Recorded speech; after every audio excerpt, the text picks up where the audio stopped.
Welcome back. Tonight we've covered many aspects of the news developments regarding this explosive Kavanaugh hearing on Thursday and the Republicans announcing they want to rush to a vote on Friday. But here's something that hasn't gotten as much attention. Will Brett Kavanaugh face the Brett Kavanaugh treatment on Thursday? Consider that when he was a prosecutor working for Ken Starr, Kavanaugh urged certain questions be asked of President Clinton. They were of a graphic sexual nature regarding his relationship with Monica Lewinsky. In fact, this is documented, a 1998 memo that he wrote, which said he strongly opposed giving the president any break in that kind of questioning, and that going easy on him regarding those personal questions itself would be abhorrent. And get this, and think about this as you prepare for the hearing Thursday. Brett Kavanaugh writes, quote, "It's our job to make Clinton's pattern of revolting behavior clear, piece by painful piece."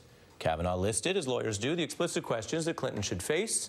Some of them, and this is important, went even further than what prosecutors went on to ask. If Monica Lewinsky says that while you were in the Oval Office area you touched her breast, would she be lying? If Monica Lewinsky says that while you were in the Oval Office area you touched her genitalia, would she be lying? If Monica Lewinsky says that you used a cigar as a sexual aid with her in the Oval Office area, would she be lying? Obviously, those were graphic questions, some more graphic than you may have heard. Now, the Washington Post reporting that in practice sessions, Kavanaugh has grown, quote, frustrated with questions, digging into his private life, particularly his drinking habits and his sexual proclivities, not wanting to answer questions that he deemed, quote, too personal. So Brett Kavanaugh right now, facing Brett Kavanaugh from 1998, would have a lot of trouble. I'm joined by Liz Plank, a senior producer for Vox Media, and Helene Olin, an opinion writer for the Washington Post, whose latest piece, The Staggering Hypocrisy of Brett Kavanaugh, reviews exactly this history. Thank you for having me on. This is about the impossible hypocrisy of Brett Kavanaugh, the nerve of this man. He, 20 years ago, put Clinton through the ringer, all but tortured him and Monica Lewinsky. We cannot read these questions that he wanted asked on the air. I believe you would bleep me out every other second if I tried to read them. You can tell me if I'm right or wrong about that. And then he has the nerve to turn around and say, oh, no, I can't answer these sorts of questions. It's too personal. This is an invasion of my privacy.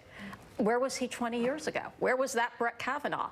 And of course, we know where he was. He was a partisan then, and he's a partisan now who doesn't even want an investigation into his own behavior. And your piece really holds up the standard and the documented history, which you don't have, by the way, for every judge. But he had this stint on what was deemed a quite political operation there in Ken Starr's office.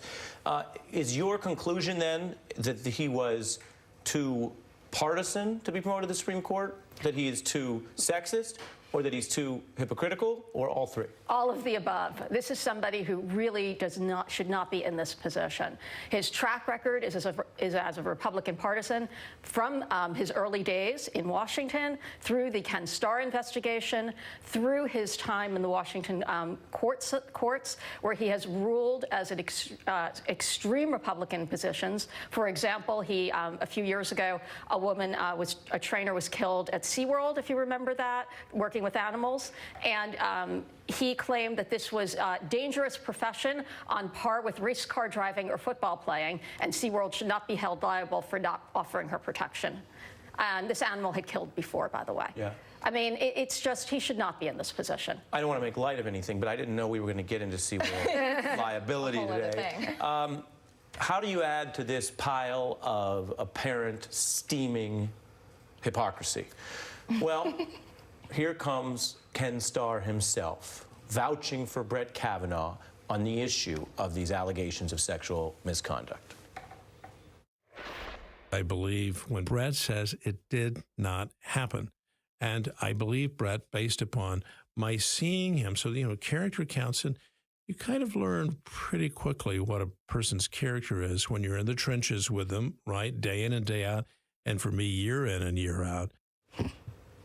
Well, it looks like Brett Kavanaugh is getting a taste of what it's like to be a woman in America, and particularly a woman in America who is accusing a man of sexual assault, as we saw even today, what it's like to be Debbie Ramirez, when arguably the most powerful man on earth, Donald Trump, goes after your drinking habits and goes after your character and how messed up you are, or how Stormy Daniels must have felt when the entire country went after her character, and person, Rudy Giuliani, in the Trump administration went after her choices and her line of work to discredit her as a person. And so this happens to women all of the time. The personal is always political, and Brett Kavanaugh is getting a taste of that right now, and he does not like it. And so when you look at that and this White House strategy, I'm literally going to do something we don't always do, which is read the headline on the screen. Under fire for sexual allegations, Kavanaugh draws backing from Ken Starr, who hired him to probe sexual allegations against a Democrat.